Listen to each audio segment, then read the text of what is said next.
अस्सलाम वालेकुम रहमतुल्लाहि व बरकातुहू।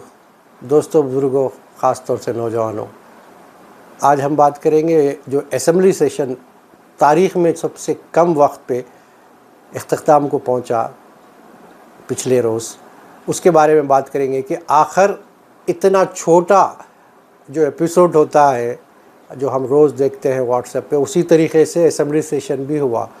जो भी बिल पास हुए वो एक दिन में भी हो सकते थे। बहरहाल जो है कोई अपोजिशन है नहीं, अपोजिशन को बिल्कुल जैसा दिल्ली में ख़त्म कर दिया गया वैसा ही तेलंगाना में भी ख़त्म कर दिया गया।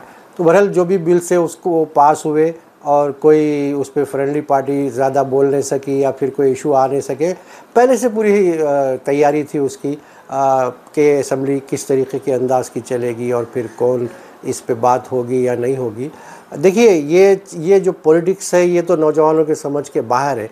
क्यों बोलेंगे आप? जो है इसके लिए काफ़ी आपको मशक्क़त करनी पड़ती, या तो फिर ख़ानदानी खून होना या फिर एक 10-15 साल का कम से कम आपको तजुर्बा होना पड़ेगा। खैर, हम उस पर जाएंगे नहीं। कि हम तो यही बोलेंगे कि मुसलमानों के लिए ही क्या ऐसी चीज़ें थी जो असम्बली में होनी चाहिए थी जो नहीं हुई। ऐसे कई मसाइल हैं। आज के अखबारात में भी आप देखिए कि सबसे ज़्यादा नुकसान अगर किसी कौम का हो रहा है पूरे मुल्क में तो वो है मुसलमान।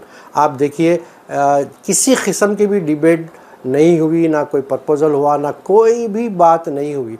तो ऐसे में मुसलमान क्या कर सकता है? ये एक बहुत बड़ी फ़िक्र की बात है। सिर्फ़ एक ही चीज़ हमको लोगों से मिली है, हम जानकारी जो सियासतदान हैं उनसे बात करने की कोशिश की तो उन्होंने साफ़ कह दिया है कि ये सिर्फ़ जो है असम्बली में भी तेरे कान को खुश कर, तुम मेरे कान को खुश कर।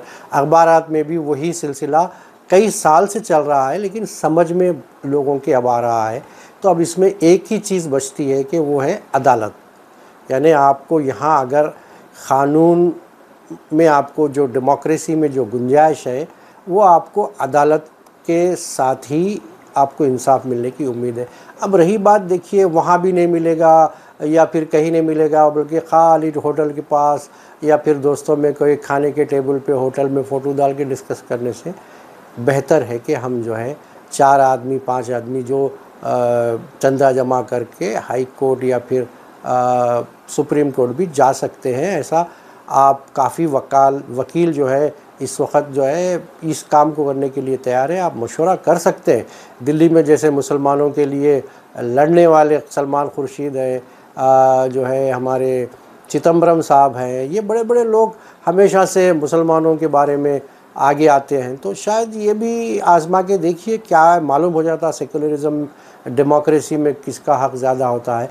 बहरहाल जो है हमारे पास एक ही विकल्प बचा हुआ है अब मौजूदा हालत में। जो माइनॉरिटी वेलफेयर डिपार्टमेंट तेलंगाना की जो बात हो रही है कि कोई उस पर दिलचस्पी किसी को नहीं है, तो उस पर एक PIL डाला जाए ताकि जो है इस पर क्या नज़रियात है हुकूमत का, हुकूमत क्या जवाब देती उसके लिए, फिर जो है माइनॉरिटी मिनिस्ट्री क्या जवाब देती, क्या कमी है क्या है, इस बारे में बात होनी चाहिए, पहल होनी चाहिए। हम सियासतदानों के भरोसे पे अपनी ज़िंदगी को नहीं रख सकते, क्योंकि वो अपने ख़ुद के भी अपने मसाइल इतने गंभीर है, उनके साथ सीरियस मैटर आए हैं कि वो अवाम के बारे में कम अपने इक़्तिदार, अपने हल्के का उन्होंने जो है हिसाब किताब करते रहते कि मेरे हल्के में कितने वोट कम होना चाहिए, मेरे हल्के में कितने वोट बढ़ना चाहिए।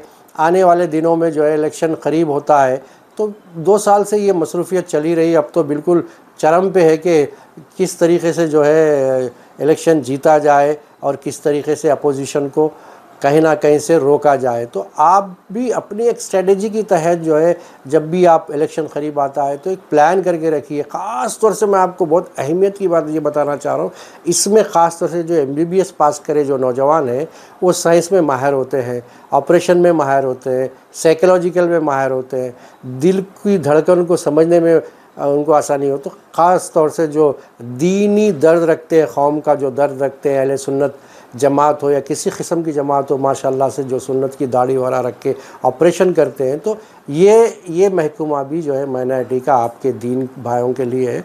तो उनको आगे आकर हुकूमत के पास ये बिल्कुल परवाह नहीं करना चाहिए कि हमको कोर्ट जाने में ऐब है। कोर्ट तो आप दस्तूरी हक़ है आपका, एक आपका जो है बहुत ही अहमियत की चीज़ है कि आप जब कोर्ट को जाते हैं तो अपनी तकलीफ़ लेके जाते हैं, आप ये कोर्ट तय करता है, आपका वकील तय करता है कि उस पे जो है क्या आपके साथ नाइंसाफ़ी हुई और क्या जो है आपके हक़ में आया है।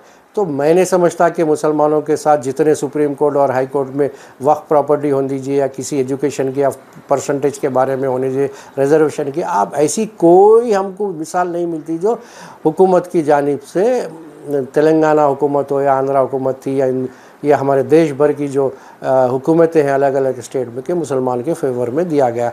इस पे आपको गौर करने की ज़रूरत है, इसमें कहाँ आप जो है चूक हुए।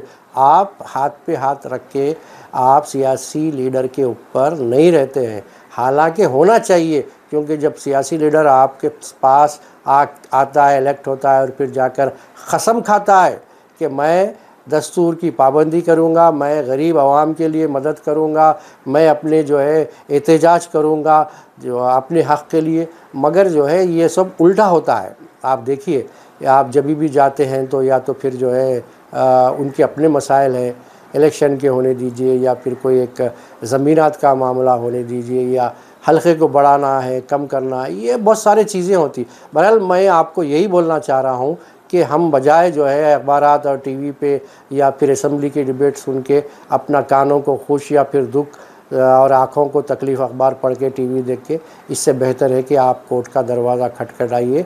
इंशाअल्लाह ताला हमें उम्मीद है कि कम से कम ये लोगों को पता चलेगा कि आपके हक़ में दस्तूर के हिसाब से आपकी ये लड़ाई कितनी बेहतर साबित होती है।